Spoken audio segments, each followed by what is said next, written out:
Wagner boss Yevgeny Prigozhin,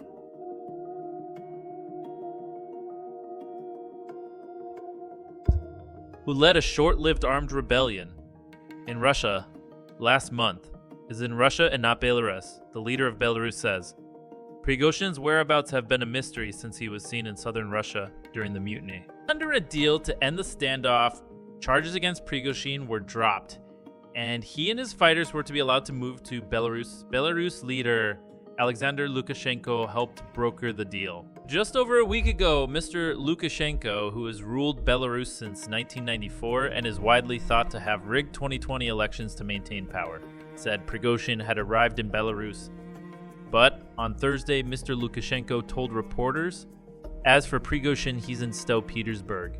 He is not on the territory of Belarus. While BBC tracked Prigozhin's private jet flying to Belarus in late June and returning to Russia the same evening, it has since made several flights between St. Petersburg and Moscow. Although it is not clear if Mr. Prigozhin has been on board.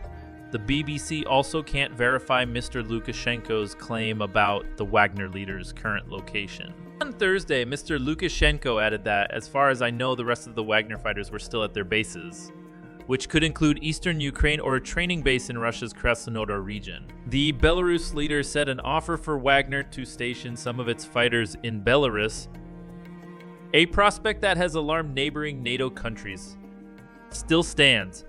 Mr. Lukashenko said he did not see it as a risk to Belarus and did not believe Wagner fighters would ever take up arms against his country. The Wagner Group is a private army of mercenaries that has been fighting alongside the regular Russian army in Ukraine. Prigozhin's mutiny saw Wagner mercenaries cross the border into Russia from field camps in Ukraine and into the southern city of Rostov-on-Don, seizing command of some security facilities. Wagner fighters then traveled towards Moscow, prompting the Kremlin to introduce tighter security in many regions, including the capital. Vladimir Putin accused the group of treason, but under the deal that brought an end to the mutiny, Prigozhin was been promised security and the Russian criminal case against Wagner was dropped. Its fighters were told they can either sign regular army contracts, go home, or head to Belarus.